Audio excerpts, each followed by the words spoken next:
এসএসসির খাতা চ্যালেঞ্জের ফল কবে জানালো আন্তর্জাতিক শিক্ষা বোর্ড।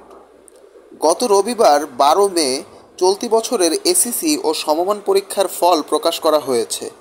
এবছর 9টি সাধারণ, মাদ্রাসা ও কারিগরি বোর্ডে গড় পাশের হার 83.04%।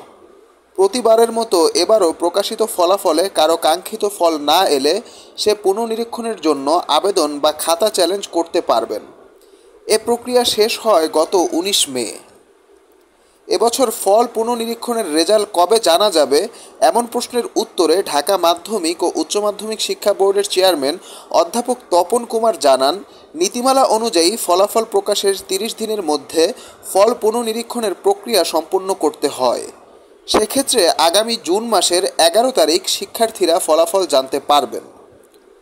ফল পরিবর্তনের তথ্য শিক্ষার্থীরা মোবাইল ফোনের SMS-এও পেয়ে যাবেন বলে জানিয়েছেন সংশ্লিষ্টরা।